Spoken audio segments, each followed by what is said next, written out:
হাদিসের কোনো পাতাতে পৃথিবীর কোনো মায়ের লাল দলিল দিতে পারবে না একটা যে সুর করে ওয়াজ করা যাবে না। আর আমি যদি বলি যে সুর করে ওয়াজ করা যাবে, আমার কাছে দলিল আছে, আমিও সালফির বেটা লিখে দিতে পারবো না যে হ্যাঁ সুর করে ওয়াজ করা জায়েজ আছে। আল্লাহ চুপ, আমিও চুপ। আমাকে ভালো লাগছে আমি সুর দিচ্ছি, আপনাকে ভালো লাগে না সুর দেবেন না, ঝগড়া শেষ।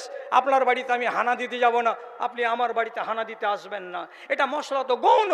কোরআন মাজিদ পড়তে বলেছেন আল্লাহ তাআলা সুর দিয়ে পড়ো, কোরআনের তর্জমা যদি আমি সুর দিয়ে পড়ি তাহলে আরও আসার হবে। তাহলে আমি বলছি আমার মতো, আপনি বুঝছেন আপনার মতো।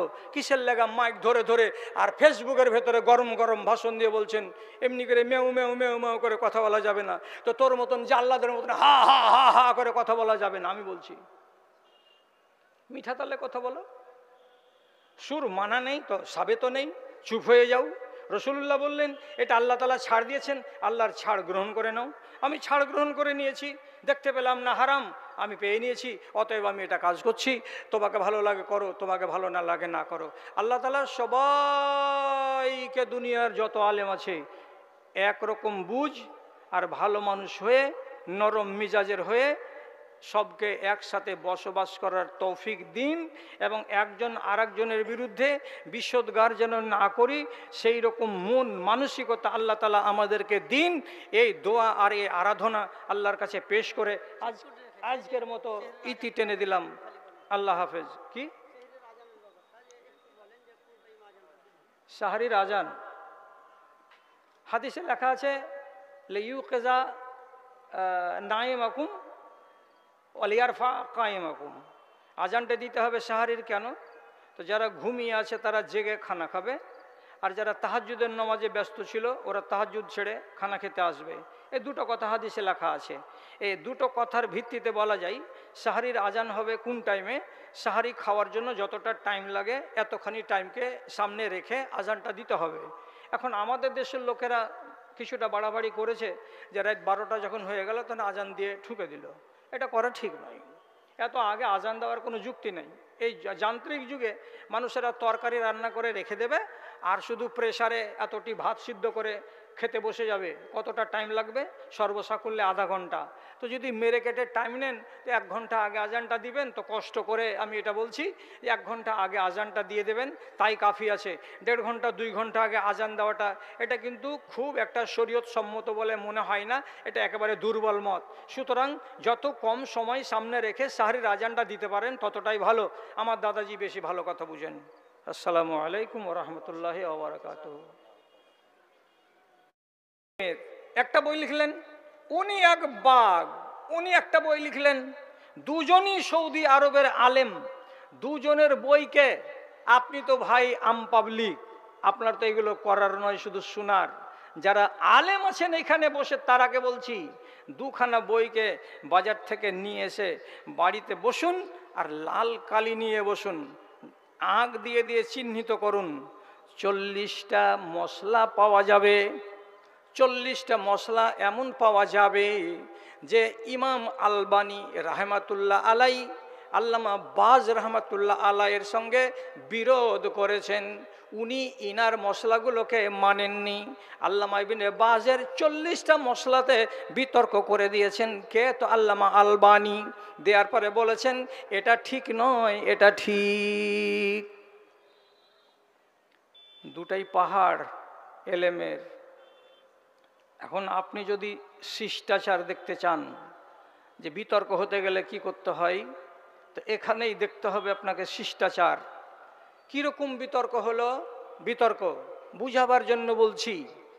আপনি যখন 2 সিজদা দিয়ে উঠবেন, তো উঠবার কালে আপনি উঠবেন কীরকম করে? ভেবে চিন্তে পারলেন কেমন করে উঠবেন? হাত দুটাকে এইভাবে প্রসারিত করে দিয়ে জমিনে দিয়ে উঠবেন। এভাবে আমরা উঠি। ইমাম ইবনে বাজের বইয়ে লেখা আছে হাত দুটাকে এইভাবে রেখে দিয়ে আপনাকে উঠতে হবে। আবার আল্লামা আলবানী রহমতুল্লাহ আলাইহি বলছেন কি, এটাকে হাত প্রসারিত করে উঠতে হবে না। কি করতে হবে? হাদিসুল আজিন, মেয়ে ছেলে পিলে যখন আটাকে গুঁধে আটাকে সানে, তো আটা সানবার কালে হাতখানটাকে এইরকম করে না, করে না? তো বলছে দুইখান হাতকে আপনার এইরকম মুঠ বাঁধতে হবে, যেন কি আপনি আটা সানবেন বলে স্থির করেছেন। তো উঠবার কালে মুঠ বেঁধে দিয়ে আঙুলগুলোর উপরে ভর দিয়ে আপনাকে সোজা হয়ে দাঁড়াতে হবে। একটা হলো। 2 নম্বর, যখন সিজদাতে যাবেন, সামি আল্লাহু লিমান হামিদা বলে দেওয়ার পরে আল্লাহু আকবার, সিজদাতে যাবেন। চিন্তা করে বলুন, আপনারা আহলে হাদিসের বাচ্চা কি কাজ করেন? হাঁটুটা আগে জমিনের আগে না হাত দুখান আমাদের আগে লাগে? আমাদের হাত আগে লাগে না হাঁটু আগে লাগে? সিজদাতে গিয়ে হাত, আমাদের হাত আগে লাগে আর হাঁটু পরে লাগে। হানাফিদের কেমন হয়? হাঁটু আগে লাগে আর হাত পরে লাগে। ইমাম ইবনে বাজ রাহমাতুল্লাহ আলাইহি বলছেন হাঁটু দুটোকে আগে রাখতে হবে আর হাত দুটাকে পরে রাখতে হবে। তার কিতাবের ভেতরে আল্লামা আলবানী রাহমাতুল্লাহ আলাইহি বলছেন হাঁটু দুটোকে রাখার আগে হাত দুটোকে জমিনে রাখতে হবে এবং হাতের পরে হাঁটু দুটোকে রাখতে হবে। 2 হলো, 2টা হয়ে গেল। 3টা আর বলবো না, বলবো না, আর বলবো না, আপনাদের মানে হয়ে যাবে, বিরক্তি চলে আসবে।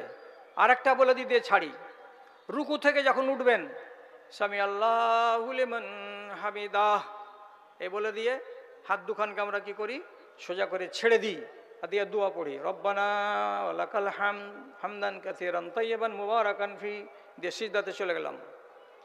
আল্লামা ইবনে বাজ রাহমাতুল্লাহ আলাইহি বলছেন নমাজের হালাতে হাতকে ছেড়ে দিয়ে দাঁড়িয়ে থাকার কোনো হাদিস নাই। নমাজের হালাতে হাতকে ছেড়ে দিয়ে দাঁড়িয়ে থাকার হাদিস নাই। হাতটাকে এনি হাউ যে কোনো টাইমে আপনাকে বুকের উপরে বেঁধে রাখতে হবে। তো উনি বলছেন কি সামি আল্লাহু লিমান হামিদা বলে যেমনি উঠে সোজা হবে, দুয়াটা পড়া পর্যন্ত হাতটাকে এমনি করে আগে যেমন বুকে বেঁধে রেখেছিলাম অমনি করে বুকেই বেঁধে রাখতে হবে। মক্কার মসজিদে যদি আল্লাহ আপনাকে হজ করাই তো দেখতে পাবেন কাবার প্রাঙ্গণে হাজার হাজার মানুষ এরকম করছে আর হাজার হাজার মানুষ হাত ছেড়ে দিয়ে সোজা দাঁড়িয়ে থাকছে। 2 রকমের নামাজ। এবার খেলাটা এইখানে লাগলো, আসল খেলা তো এইবার বলছি আপনাকে তা কি? আল্লামা আলবানী রাহমাতুল্লাহ আলাইহি যখন এই কথাটা শুনলেন যে ইমাম ইবনে বাজ রাহমাতুল্লাহ আলাইহি বলছেন রুকু থেকে উঠার পরে সামি আল্লাহু লিমান হামিদা বলার পর হাত দুটোকে বুকে বেঁধে নিতে হবে, এই কথাটা শোনার পরে উনি উনার নিজের কিতাবের ভেতরে লিখেছেন, কিতাবের নাম হেদায়াতুর রুয়াত, দেখতে পারবেন যারা আলেম আছেন তারা। ওখানে উনি কি লিখেছেন? হাযিহি বিদআতুন মুজিল্লাতুন লা শাক্কা ফীহি। রুকু থেকে সামি আল্লাহু লিমান হামিদা বলার পর এমনি করে আবার হাত দুখানাকে বুকের উপরে বেঁধে দেওয়া, এটা হলো স্পষ্ট বিদআত। শুনলেন? এবার এইটাকে বুকে হাত বেঁধে নেওয়াটা কি স্পষ্ট বিদআত। ইবনে বাজের কানে খবর গেল, আপনি যে এটা বলছেন এই কথাটা শোনার পরে আল্লামা আলবানী বলছেন এটা একেবারে বিদআত খোলাখুলি। তো ইনি শোনার পরে আমাদের মতো মৌলবি হলে তো ডেট চাইতেন, আর আমার কাছে চামচারা তো আরো জোরাল, কোনখানে বসবে ডাকলে আমাকে, আমরা বসতে রাজি আছি, খালি বসো, খালি বসো, বসো বসো, বসার জন্য। তা আল্লামা আলবানী তো বলতেন, ইমাম ইবনে বাজ তো বলতেন আলবানীকে ডেকে আনো আমার সামনে, হারাম শরীফে বসি। তো উনি ওই কথাটা না বলে উনি কি বলছেন? লা শাক্কা আন্নাল আলবানী আলিমুন জাইয়্যিদুন ওয়ালাহু দিরায়াতুন তাম্মাতুন ফিল হাদিসে। আমি আল্লাহর কসম করে বলছি, আল্লামা আলবানী একজন নাম করা আলেম, এবং তাকে হাদিসের ভেতরে অত্যন্ত রব্বুল আলামিন পারদর্শী বানিয়েছেন, অধিক তাকে জ্ঞান দিয়েছেন। সুতরাং তিনি তার জ্ঞান অনুযায়ী এটাকে বিদাত বলেছেন, আমি আমার জ্ঞান অনুযায়ী এটাকে আমল বলেছি। আল্লাহ বেশি ভালো জানেন। ঝগড়া নেই, ঝগড়া নাই, আমল দুটোই চলছে হারাম শরীফের ভেতরে। তাহলে আপনার সামনে যে এতটি কথা আমি বললাম, এই মজলিসে যারা আলেম আছেন তার আগে বলছি, একটা কিতাব লিখেছেন আল্লামা ইবনুল কাইয়িম রাহিমাহুল্লাহ, কিতাবটার নাম হলো ইলামুল মুওয়াক্কিঈন। 2 খণ্ডে এতটা মোটা কিতাব আছে, গোটা কিতাব 2 খানা শুধু সাহাবীদের আমল কার কেমন ছিল আর কার কেমন ছিল না এগুলোকে ঘিরেই আলোচনা করা আছে। যদি আলেমের মতো আলেম হয় তো জ্ঞান পাবে, আর আলেমের মতো আলেম যদি না হয় তো ব্রেন বাস্ট হয়ে যেয়ে খিটকাল লাগিয়ে দেবে, পাকা ফিত্তিন হয়ে যাবে। কত কথা লিখে রেখেছেন উনি। আবার আর একটা বইয়ের নাম করছি, যারা আলেম তারাই জানেন, বইটার নাম কি? মুসান্নাফ লে আব্দুর রাজ্জাক। একটা মুহাদ্দিস ছিলেন দুনিয়াতে, তার নাম আব্দুর রাজ্জাক। তিনার এক কিতাব আছে একখানা, এটা 6 খণ্ডে আছে, মুসান্নাফ। এই মুসান্নাফ কিতাবের ভেতরে উনি একটা নয়, দুটা নয়, চারটা নয়, হাজারে হাজার আমল বর্ণনা করে রেখেছেন। অমুক সাহাবী এ কাজ করতেন, এই সাহাবী করতেন না, অমুক সাহাবী এ কাজ করতেন, অমুক সাহাবীরা করতেন না। এই করে করে করে করে যত সাহাবীদের কাজ আছে সব তাতে বর্ণনা করা আছে। এগুলো কি? ক্ষুদ্র ক্ষুদ্র ক্ষুদ্র মশলা। আমি যদি না মানি আমার দিন যাবে না, নষ্ট হবে না। ও মেনে নিয়েছে, তার জন্য ও হলো পাকা 100% কারেক্ট ইমানদার, আর আমি মানি তার জন্য আমি লোয়ার গ্রেডের ইমানদার, এমন কথাটা নয়। মানুষ ঝগড়া করতে করতে করতে করতে কতদূর গেল, কতদূর গেল জানেন? একগুলো আলেম বলছে কবরে রসুলুল্লাহ জিন্দা হয়ে আছে, আর একগুলো আলেম বলছে কবরে রসুলুল্লাহ মৃত্যু অবস্থায় আছে। এখন রসুলুল্লাহ জিন্দা আছে না মৃত্যু আছে এইটা কথাকে বলতে গিয়ে আহলে হাদিসেরা থাকলো, দেওবন্দের আলেমেরা 2 ভাগে ভাগ হয়ে গেল। একগুলো আলেম নিজেদেরকে বলছে হায়াতি, আর একগুলো লোক বলছে নিজেদেরকে মামাতি। আমরা বলছি রসুলুল্লাহ ইন্তেকাল করে গেছেন, যারা আমাদের আকীদাকে মানো তো তোমরা হলে মামাতি, আর যারা বলে রসুলুল্লাহ জিন্দা আছেন কবরে তারা আমাদের দলে যদি থাকো তো আমরা হলাম হায়াতি। বাংলাদেশের আব্দুর রাজ্জাক বলেছে রসুলুল্লাহ মারা গেছেন, ওনাকে কবরে সমাহিত করা আছে। গোটা বাংলাদেশের যত হানাফি আর সুন্নি আর বেরেলি আর এই আর সেই আছে, সব রি রি রি রি করে উঠেছে। একদিক থেকে খালি কাফেরের ফতোয়া, এটা কাফেরের বেটা কাফের, এটা দাজ্জালের বেটা, এটা উমুকের বেটা, এটা তুমুকের বেটা। রসুলুল্লাহ মরেননি। ফ্যাক্টটা কি? রসুলুল্লাহ দুনিয়ার জীবনে মরে গেছেন, তাকে কবরে সমাহিত করা হয়েছে। উনি এখন চলে গেছেন বারজাখি জীবনে। বারজাখি জীবনটা হলো আলাদা। ওই জীবনে আম্বিয়ায়ে কেরাম সব জীবিত আছেন, উনাদের ব্যাপারে সহিহ হাদিস আছে। নবী মূসা প্যালেস্টাইন মসজিদের একটু দূরে কবর খোঁড়া আছে বালুর তলায়। রসুল্লাহ বলছেন আমি দেখেছি নবী মূসা দাঁড়িয়ে দাঁড়িয়ে নমাজ পড়ছেন, নবী মূসা কবরের ভেতরে নমাজ পড়ছেন আমি দেখেছি। তাহলে আম্বিয়ায়ে কেরাম কবরে জীবিত আছেন, কেমন জীবিত আছেন ওইগুলো আমার ভাবার বিষয় নয়, ওইগুলো আমার বলার বিষয় নয়। এক কথাই মেনে নিলাম, বারজাখি জীবনে আম্বিয়ায়ে কেরাম জীবিত আছেন, তার বেশি আর আমি বলতে রাজি নই। আর একদল লোক বলছে বিবিদের সাথে মুলাকাত হয়, সাক্ষাৎ হয়, গল্প হয় কবরে। এক বাড়াবাড়ি। এরা বাড়তে বাড়তে এক জায়গায় চলে গেল, এরা বাড়তে বাড়তে আর এক জায়গায় চলে গেল। এটা কি কোনো ইমানের অংশ? এটা কি ইমানের অংশ? না। তাহলে এটাকে নিয়ে আমি দলবাজি কেন করতে গেলাম? আমার ইমান কি চলে যাবে এটাকে যদি না মানি? তাহলে আল্লাহর কসম। আর একটা দল বলছে আল্লাহ রাব্বুল আলামিন প্রত্যেক সোমবারের দিন এবং অন্য রিওয়ায়ত অনুযায়ী প্রত্যেক দিন শেষ রাত্রিতে প্রথম আকাশে চলে আসেন, আর আসার পরে দুনিয়ার মানুষকে ডেকে ডেকে তিনটা কথা বলেন, থাক। কি বলেন? থাক। তো আল্লাহ তাআলা আরশে আজিম থেকে নেমে এলেন কোথায়? প্রথম আকাশে। কথাটা ঠিক? আমার বড় ভাই বলবেন, যেটা একদম জিন্দা হাদিস, সহি হাদিস, নাজালার রাব্বু ইলা সামাই দুনিয়া, এই আসমানের দুনিয়াতে আল্লাহ তাআলা চলে আসছেন, একদম সহি হাদিস।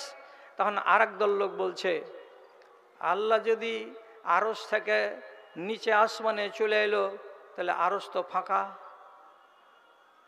আরশ যে ফাঁকা হয়ে গেল, তো আল্লাহ যে কোরআনে বলছেন ইন্নাল্লাহা আলাল আরশে ইস্তাওয়া, আল্লাহ রাব্বুল আলামিন আরশের উপরে সমাসীন আছেন, তো আরশ ছেড়ে দিয়ে আসমানে চলে এলেন, তো অতক্ষণের পর্যন্ত আল্লাহর আরশে কে থাকলো?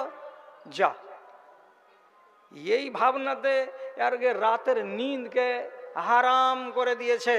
আর দেওয়ার পরে দুই দল দুই দিকে এরকম করে দড়ি টানাটানি শুরু করে দিয়েছে, আর দিয়ে ঝগড়া বিবাদ লাগিয়ে দিয়েছে। আহলে হাদিসের আলেমেরা সবাই বলছে আল্লাহ তাআলা নিরাকার, নিরাকার। আহলে হাদিসেরা বলছে আকার, রব্বুল আলামিনের আকার আছে। দিয়ে আমরা কি বলছি? আল্লাহর হাত আছে, আল্লাহর পা আছে, আল্লাহর চোখ আছে, আল্লাহর কান আছে, আল্লাহর চেহারা আছে, সব কোরআন থেকে প্রমাণ। আর একদল লোক বলছে যদি আল্লাহর পাই থাকবে তো আমাদের মতো, আল্লাহর যদি চোখ থাকে তো এরকমই চোখ, ওরটা পাওয়ারওয়ালা আর আমাদেরটা কম পাওয়ারের। আল্লাহর কান আছে, তা আল্লাহ বেশি শুনেন, আমরা কম শুনি। দিয়ে ফতোয়া ঝেড়ে দিল কি বলে, এই বেকুফেরা, মানে আমাদেরকে বলছে এই বেকুফেরা আল্লাহ রাব্বুল আলামিনকে কি করলো? আকার বানিয়ে দিল। অথচ রাব্বুল আলামিন কি নিরাকার, ওর কোনো আকারই নেই। দলিল কি? লাইসা কামিসলিহি শাইউন, ওর মতো কোনো জিনিস নাই। তা আমাদেরকে ইলজাম দিয়ে বলছে আরে মাথা মোটারা, তোরা আল্লাহ তাআলার চোখ আর নাক আর কান আর হাত আর পা কেন বানাইতে গেলি? তোরা বেদিনের দল, তোর আকীদা ভালো নয়। এখন দড়ি টানাটানি চলছে। আমি যদি খালি বলি আল্লাহ তাআলা দেখেন, দেখার শক্তি আছে, আল্লাহ তাআলা শুনেন, শোনার শক্তি আছে, আল্লাহ তাআলার চেহারা এদিকে তাকান ওদিকে তাকান, চেহারা করেন, তো আল্লাহ তাআলার চেহারা আছে। শুধু বলবো কি কেমন চোখ আছে জানি না, কেমন কান আছে জানি না, কেমন চেহারাখানা আছে আমরা জানি না, আল্লাহ রাব্বুল আলামিন কেমন তিনি তার মতো, এ কথাটা বলে যদি ক্ষান্ত হয়ে যাই তাহলে তো কোনো ঝামেলাই থাকে না। এখন ওরা যখন আমাদেরকে আক্রমণ করলো, আমরা বলছি নিরাকার আর ওরা বলছে, আমরা বলছি আকার আর ওরা বলছে নিরাকার, এই আকারকে সাবিত করব আর নিরাকারকে সাবিত করব না, এই কথাটার ঝগড়াতে যখন আমরা নেমে গেলাম, তখন দেওবন্দি আহলে হাদিসকে চোখের কোনায় দেখতে পারে না, আর আহলে হাদিস দেওবন্দিকে চোখের কোনায় দেখতে পারে না। বাড়াবাড়ি হলো না? এত বাড়াবাড়ি করার কোন দরকার ছিল? সহনশীলতা, এটা করা উচিত ছিল। সহনশীলতা হতে গেলে ঝগড়া লাগতো না। বাংলাদেশের একটা আলেম বলছে ভারতবর্ষের আর হিন্দুস্তানের লোককে এহরাম বাঁধতে হবে এই আলামলাম পাহাড়ে। দু তিনটা লোক হ্যাঁ না বলেন তো, এই নামটা শুনেছেন? এই আলামলাম পাহাড় নামটা শুনেছেন কেউ? এই শালা জল বড়া সাপকে ওয়াজ করছি নাকি জি? চালাখানে করে না কেউ জি? আগেকার হাজিরা, আপনাদের বাপেরা যে হজ করেছিল পানি জাহাজে, তো পানি জাহাজের হাজিরা 8 দিন পানি জাহাজে থাকতো।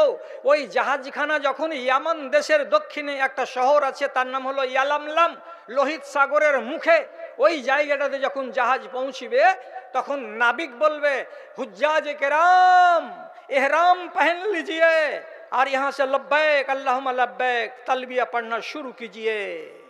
ওই পাহাড়টার নাম কি? ইয়ালামলাম, ইয়ালামলাম। সেই পাহাড়ে আমার বাপ হোসেন সালাফি হজ করেছিলেন, তো ওখানে এহরাম বেঁধে, আমার নানা হাজি উসমান এহরাম বেঁধেছিলেন ওইখানে।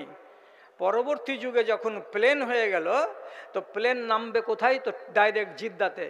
ও কি ইয়ালামলাম সাগরে যাবে? যাবে না।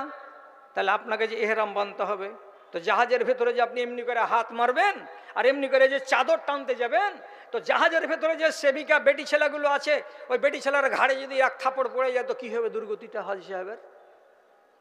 আর 450 জন হাজি যদি এখানে এহরাম পড়তে শুরু করে জাহাজের ভিতরে, তা এটা চাঁচকির বাজার হয়ে যাবে না? এই জন্য কি করা আছে, দমদম এয়ারপোর্টে যখন আপনারা জাহাজে চড়তে যাবেন তার আগে 2 রাকাত নামাজ পড়ে এহরামটাকে পরে নিয়ে একদম নিয়াত করে নেবেন। নেওয়ার পরে জাহাজে বসে যাবেন। আর জাহাজে বসে যাওয়ার পর জাহাজখানা যখন সৌদি আরবের মাটিকে টাচ করতে যাবে আকাশে আকাশে, তখন ওরাই অ্যালাউন্স করে বলবে, বন্ধুরা হাজি সাহেবেরাও, আমরা এখন সৌদি আরবের মাটিতে পা রেখে দিয়েছি, প্রবেশ করে গিয়েছি, আপনারা এবার দোয়া পড়তে শুরু করে দেন। তখন আপনি লাব্বাইক আল্লাহুম্মা লাব্বাইক বলতে শুরু করে দেবেন। এখন এই আল্লাম বাদ বাংলাদেশের মাওলানা বলছে, যারা যারা এমনি করে কলকাতাতে এহরাম বেঁধেছে ওরা কলকাতিয়া হাজি, যারা বাংলাদেশের শাহজালাল আন্তর্জাতিক বিমানবন্দরে এহরাম বেঁধেছে ওরা জালালি হাজি, একটাও হজ হয়নি। আচ্ছা বলেন তো, এত বাড়াবাড়ি করে কথা বলার জন্য আল্লাহ তাআলা কি নতুন জিবরিল পয়দা করেছেন যে তোমার কাছে আসছে আর তোমাকে রেতে কানে কানে বলে গেছে যে না এদের হজ হয়নি? এত বাড়াবাড়ি কিসের? ইহরাম বাঁধতে হবে মিকাতে, মজবুর আছি প্লেনের কারণে, যে কোনো জায়গার যে কোনো মিকাত থেকে আমি ইহরাম বেঁধে নেব। আর মক্কা থেকে জিদ্দা হলো 70 কিলোমিটার। জিদ্দা আপনি যদি ওইখানে ইহরাম বাঁধেন জাহাজ থেকে নামার পরে, ওখানে তো মিকাত নাই, তো মিকাত অতিক্রম করে এসে ইহরাম পরা যাবে? কোনো আলেমকে জিজ্ঞেস করেন তো হবে? হবে না। তাহলে তার আগেই যদি একটা মানুষ এহরাম পরে নেই, ক্ষতিটা কোথায়? এটার নাম হলো বাড়াবাড়ি। বাড়াবাড়ি যদি করার ইচ্ছা থাকে তাহলে মশলা জানেন, যতটি লোক আপনারা এত সংখ্যায় আছেন, আল্লাহর কসম খেয়ে বলি, আল্লাহ পাকের নবী তার নিজের যুগে হজ করতে এসেছিলেন ভুঁইসে মহিষের উপরে সওয়ার হয়ে। ঠিক? রাসূলুল্লাহ কিসে চড়ে হজ এসেছিলেন? কিসে চড়ে? সাদা বাবজি কিসে চড়ে এসেছিলেন মক্কা থেকে মদিনা রাসূলুল্লাহ? ঘোড়াতে না উটে? উটে চড়ে এসেছিলেন। তো যদি বেশি সুন্নাত করতে যাও তাহলে ইন্ডিয়াতে এবার উটের মার্কেট খুলতে হবে। উটের উপরে চড়ে পাকিস্তান দিয়ে, আফগানিস্তান দিয়ে, ইরানের বর্ডার দিয়ে, তারপরে দুবাই হয়ে তখন সৌদি আরবে ঢুকতে হবে। বেশি মুছুদ্দি করলে চলবে না। এটা মানে এই নয় যে রাসূলুল্লাহ উটে তো আমাকে উটে চড়তে হবে। রাসূলুল্লাহ যেই যুগে হজ করেছিলেন সেই যুগের কাবা একটা যেন তেন দিয়ালের ঘর, চারিদিকে এত আলিশান বিল্ডিং ছিল না, একটাও বিল্ডিং ছিল না।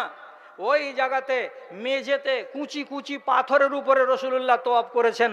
আজকের দিনে যারা হজ করেছে তারাকে বলেন ইটালি থেকে সৌদি সরকার মূল্যবান পাথর বসিয়ে সিহান তৈরি করেছে, যেই সিহান গরমের দিনে ঠান্ডা আর ঠান্ডার দিনে গরম, কত মূল্যবান পাথর বসানো আছে।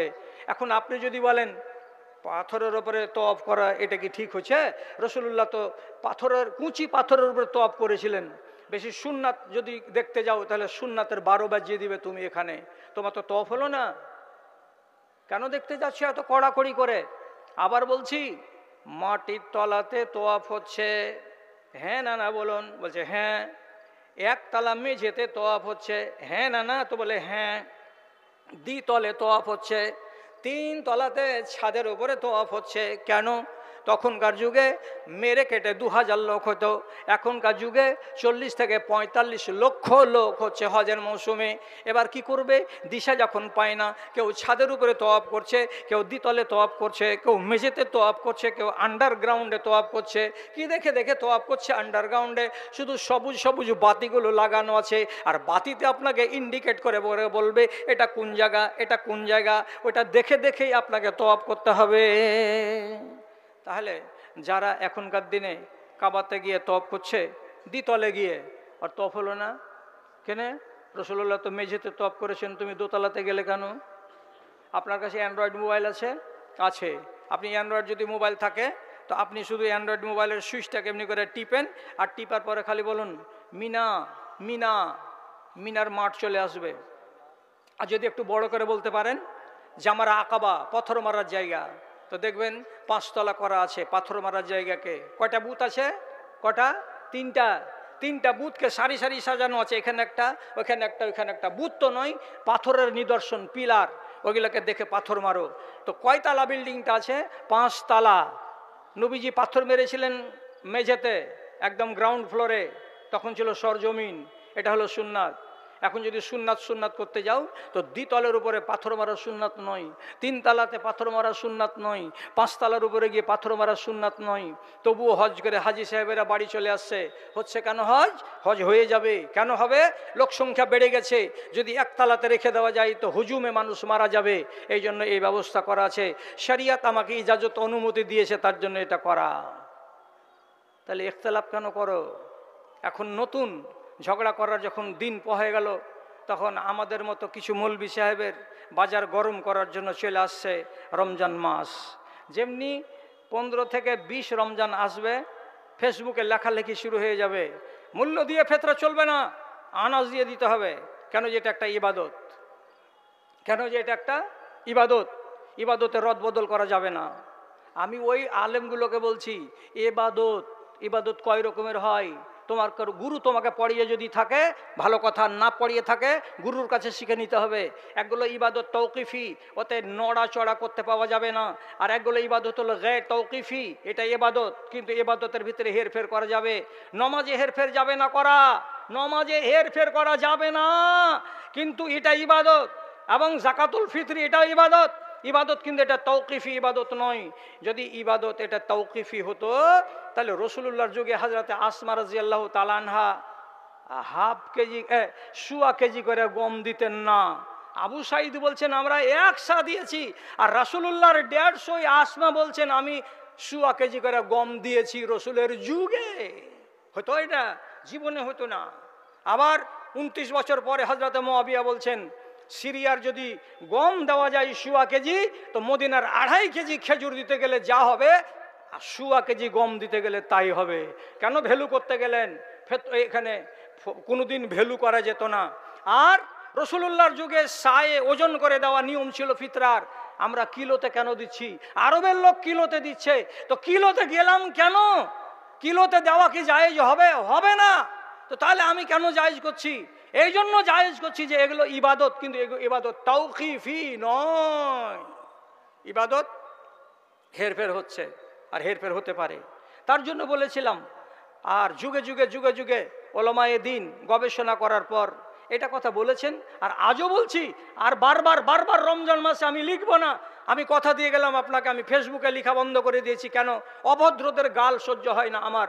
যে অফেন্সিভ কথা লেখে, আলেমকে একটা কথা বলতে গেলে যে একটা আদবের ভাষা লাগে, তা লাগে না। কে কত রকমের নোংরা ভাষা বলতে পারে, প্রতিযোগিতা চলছে। এই জন্য ফেসবুকে আমি আর লিখি না। আমি আমার কথাটা বলেই দিলাম, আমার মশলা থেকে আমি সরে আসিনি।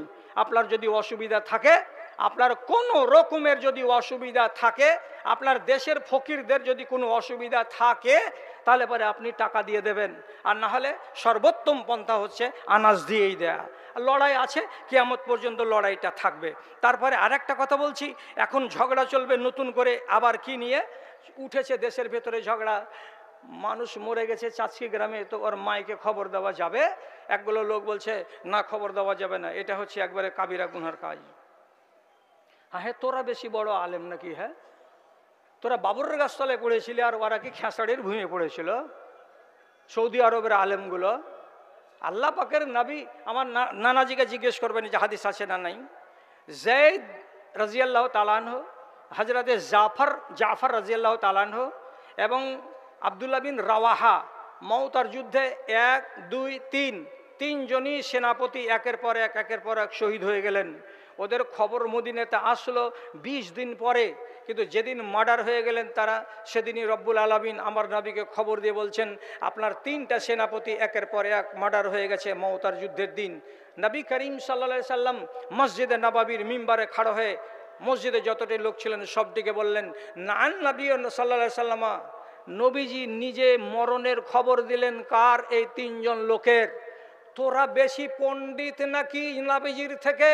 এই মরা মানুষটির খবর রসুলুল্লাহকে ওহির মারফতে আল্লাহ জানালেন, আর তিনি মসজিদের ভেতরে সমস্ত লোকটিকে খবর দিয়ে দিলেন তোমাদের ভাই আব্দুল্লাহ বিন রাওয়াহা, তোমাদের ভাই জাফর আর তোমাদের ভাই জায়েদ বেঁচে নাই, ওরা শহীদ হয়ে গেছে মওতার মাঠে।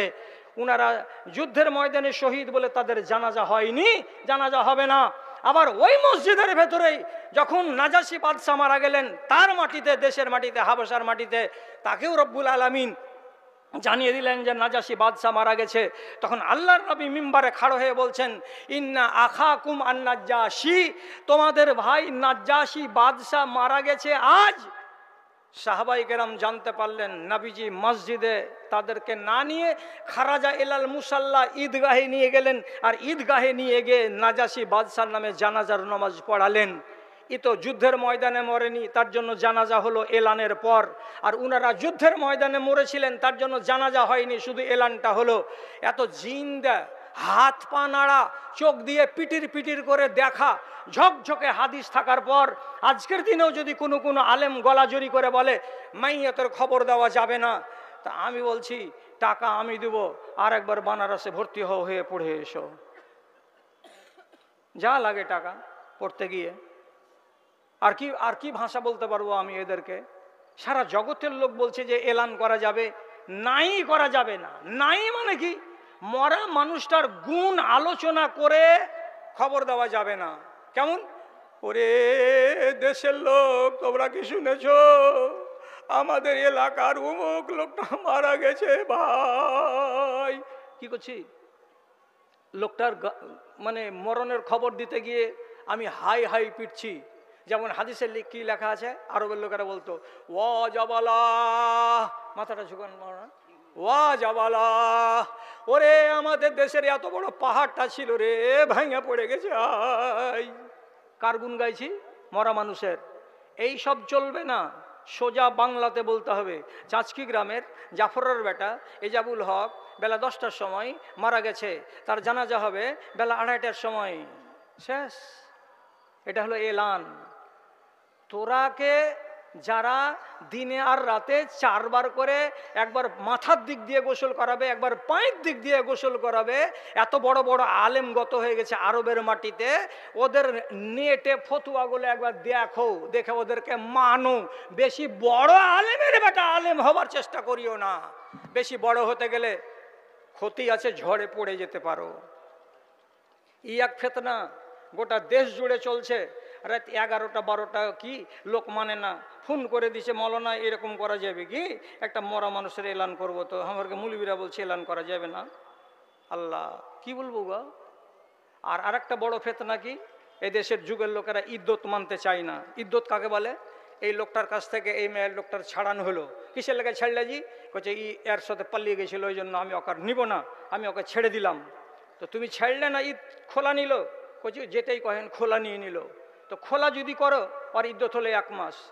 এবার বেলা 4টার সময় খোলা হলো, আর মগরব বাদ যে ছেলেটার সাথে পালিয়েছে ওর সাথে বিয়ে পড়িয়ে দিল। হাই রে গান্ডু রে, কহতো এর পেটে যদি বাচ্চা থাকে কি করতে হবে? বাচ্চাটা তো আজ্ঞার পুরুষের, তো তুই পরের ছেলেকে বাড়িতে এনে তুলবি, তোর বাড়িতে যেদিন হবে তোর গহিলে, সেদিন তোর বেটা হয়ে যাবে না? আরে নালায়েক, শরীয়তে ইদ্যত কেন দিল? শতকরা 99টা লোক ইদ্যতকে মানতে চায় না। রাত 12টাতে ফতোয়া জিজ্ঞেস করে বসে থাকছে, মাওলানা এটা কি হবে, মাওলানা এটা কি হবে। পেরেশানি কে তৈরি করছে? আমি তৈরি করছি, আর আমার মতো আলেমগুলোই তৈরি করছে। এখন নতুন করে একটা ঝগড়া লেগেছে, হাসিয়েন না, বলছে সুর দিয়ে ওয়াজ করা যাবে না। শুনেছেন? 2-3টা লোক কহেন না, হ্যাঁ শুনেননি? সুর দিয়ে ওয়াজ করা যাবে না। কেন যাবে না? বলছে রাসূলুল্লাহ সুর দিয়ে ওয়াজ করেননি। তুই সেদিন ছিলি, তোর বাপকে সাথে করে নিয়ে যে রসুল ওয়াজ করছে নেই? রসুল্লাহ সুর দিয়ে ওয়াজ করেছেন না করেননি, এটা কথা কেন বলতে আলী যে রসুল সুর দিয়ে ওয়াজ করেননি? তো রসুল যা করেছেন তাই করবি তো? কথা দে আগে, হাতে হাত মিলা যে হ্যাঁ রসুল যা করেছেন তাই করব, কথা দিলাম। রসুল্লাহ রাতের বেলায় নমাজ পড়তেন, নমাজ পড়তে পড়তে আল্লাহ পাকের নবী পা দুটোকে এইরকম মোটা মোটা করে ফুলিয়ে দিতেন। মা এসা বলতেন, নবীজি পাগুলোকে ফুলিয়ে ফুলিয়ে তো রাত জেগে জেগে নমাজ পড়ছেন কেন? তিনি বলছেন, আমি কি শুকুরগুজার বান্দা হব না আয়েশা? আল্লাহর কাছে শুকরিয়া আদায় করার জন্য দাঁড়িয়ে দাঁড়িয়ে আমি নমাজ পড়ছি, পাগুলো ফুলে যাচ্ছে। ওরে দুনিয়ার মায়ের লালেরা, যারা বেশি বেশি নিজেকে বড় আলেম বানিয়ে ফেলেছো, রসুল যা করেছেন তাই যদি করতে চাও, আজকে থেকে নমাজে দাঁড়িয়ে পা দুটা যতক্ষণ না ফুলবে হারগিজ নমাজ ছাড়িও না। পারবে? ওইদিকে যাইও না, হে ওদিকে যাইও না। এগুলো হলো রসুলের কথা, আর এগুলো রসুলের আমল। রসুলের কথাগুলোকে মিটিয়ে দিতে চেষ্টা করিও না, আর রসুলের শুধু আমলগুলোকে নিয়েই জিন্দগি কাটাবার চেষ্টা করিও না। দুটাই হচ্ছে রসুলের, কথাও রসুলের আর কাজও রসুলের। সুর দিয়ে ওয়াজ করা যাবে না, আর লম্বা করার টাইম নাই। আমাকে আমার দাদাজি বলেছিলেন দয়া করে 9টা 10 মিনিট পর্যন্ত চালাবেন। আমি আর 4 মিনিট আপনাদের কাছে আছি, তাহলে 10 হয়ে যাবে, এখান থেকে আমি চলে যাব। সুর দিয়ে ওয়াজ করা যাবে কি যাবে না এ ব্যাপারে একটা হাদিস আপনাকে বলে দিচ্ছি, দেওয়ার পর আমি শেষ করছি। আল্লাহ রাব্বুল আলামিন এনে বলছেন, তোমাদের জন্য যত হালাল যত ফরজ ছিল ফরজকে ঘোষণা করে দিয়েছি, যত তোমাদের জন্য হারাম ছিল হারামকে আমি বয়ান করে দিয়েছি। তারপরে নবীজি বলছেন ওয়ামা সাকাতা আনহু ফাহুয়া আফুন। আল্লাহ রাব্বুল আলামিন যেগুলো বিষয়ে চুপ থেকেছেন, কথা বলেননি, চুপ থেকেছেন, কথাই বলেননি, হালাল না হারাম, জায়েজ না না জায়েজ, আল্লাহ কিছুই বলেননি যে সব বিষয়ে, ওই বিষয়গুলোকে নিয়ে তুমি বেশি মাতব্বরি করতে যেও না। আফুন এটা হলো তোমার জন্য কি ছাড়, তোমাকে ছাড় দেওয়া আছে। ফালিয়াখুজ আফিয়াতা রাব্বিহি, তোমরা তোমার রবের ছাড়টাকে গ্রহণ করো। হাদিসের কোন পাতাতে পৃথিবীর কোন মায়ের লাল